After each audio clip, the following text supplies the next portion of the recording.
Bokaro steel plant में fire department के अनुबंधन में कार्यरत कर्मियों को प्रबंधन ने कोरोना काल में रोजगार से किया बाहर।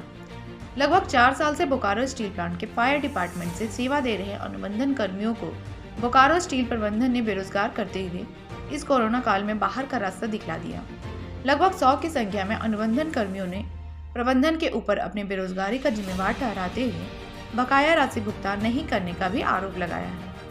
कर्मियों का कहना है कि 4 वर्ष पूर्व अनुबंधन पर नियुक्ति ली गई थी, इसके बाद अस्थायी करने की बात कही गई थी, मगर आज तक ऐसा नहीं किया गया और अभी तक LFMM एवं SDCPO को जो अतिरिक्त भत्ता बचा हुआ है उसे भी नहीं दिया गया, जिसकी मांग हम लोगों ने कई बार प्रबंधन से की मगर नहीं सुना गया। हमने पूरी ईमानदारी पूर्वक कोरोना काल में भी अपने मूल्य कार्य से हटकर सेवा दी है, चाहे वह स्वच्छता को लेकर ही, कोरोना मरीजों को सहायता कार्य में तथा सभी तरह के कार्यों में तत्परता से अपनी जिम्मेवारी निभाते हुए कार्य किया। अब प्रबंधन अपनी मनमानी करने पर तुले हैं। हमें झूठा आश्वासन और सिर्फ धोखा दिया गया। वही मैनेजमेंट हमें निकालकर फायर डिपार्टमेंट को CISF के हाथों देने का काम कर रही है, जिस पर हम लोगों ने आज से अनिश्चितकालीन विरोध के लिए फैसला लिया है। हमारी मांग है कि हमें अस्थायी रूप से काम दिया जाए, उसी वेतन पर हमें मैनेजमेंट अपने विभाग में काम दे ताकि हम बेरोजगार ना होना पड़े। खड़े हैं सब हम लोग बोकारो स्टील प्लांट में फायर अग्निशमन सेवा के कर्मचारी हैं। 100 से ज़्यादा लोग अभी हम लोग ये बेरोजगार हो गए हैं यहाँ पे कि CISF को दे दिया गया है अग्निशमन सेवा को, और इसके चलते 100 से भी लोग ज़्यादा बेरोजगार हो गए हैं अभी। तो हम लोग का अभी यही मांग है मैनेजमेंट कंपनी से कि हम लोग जितने भी यहाँ लड़के हैं उन सभी लोगों को प्लांट में सेम वेतन में और सेम पद में ही हमें काम दिया जाए।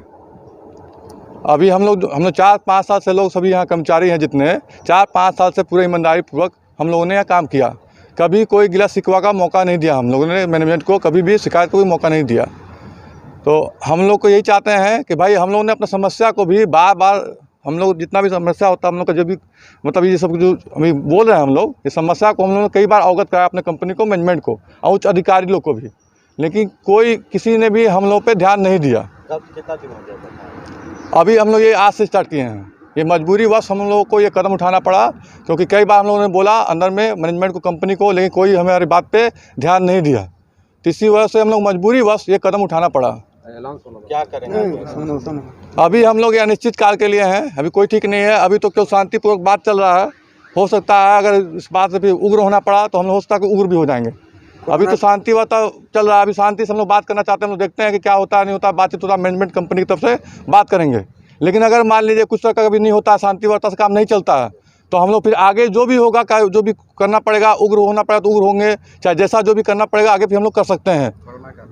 हम लोग ने पूरे ईमानदारी से कोरोना काल में भी पूरा ईमानदारी पूरा काम किया। जो भी हुआ सब आप लोगों ने जान हथेली पर रख के काम किया है। और आज जब हम लोग का ऐसा बात हो रहा है, जब हम लोग बोल रहे हैं कि हम लोग इस समय इस हाल में तो CISF को आप दे रहे हैं, ठीक, आप दे दिए हैं, जो भी माथे मान लेते हैं, लेकिन अगर आप हम लोग इतना बेरोजगार हो रहे हैं तो आप लोग का फर्ज बनता है ध्यान देना। हम लोग सब यहीं के लड़के हैं, यहीं के लोकल सब लड़के हैं, तो मान लीजिए आप लोग भी हम लोग पे ध्यान दीजिए कि भाई इतने लड़के जो बेरोजगार हो रहे हैं तो उनको आप प्लांट में कहीं ना कहीं सबको काम लगवाइए, सेम श्रेणी पे, सेम पद पे हम लोगों को काम लगवाइए। बस हम लोग का यही मांग है। और कुछ लड़के हमारे में हैं सीनियर लोग, जैसे ड्राइवर, जो फायर के ड्राइवर होते हैं, LFM होते हैं, ये सब हैं। कुछ कॉन्ट्रैक्टर का जो हमारा पैसा बाकी है, वो पैसा भी हम लोग मांग रहे हैं तो दे नहीं रहे हैं। उसको लेकर हम लोग को बहला रहे हैं, फुसला रहे हैं। मैनेजमेंट की तरफ से भी हम लोग को आश्वासन दिया जा रहा है, झूठा आश्वासन दिया जा रहा है, धोखे में रखा जा रहा है। हम लोगों से जैसा जब कहा गया तो हम लोगों ने किया, कभी भी किसी चीज़ को नेगलेक्ट नहीं किए, कभी किसी चीज़ के विरोध नहीं हम लोग किए। मेरा नाम हुआ राजीव कुमार झा।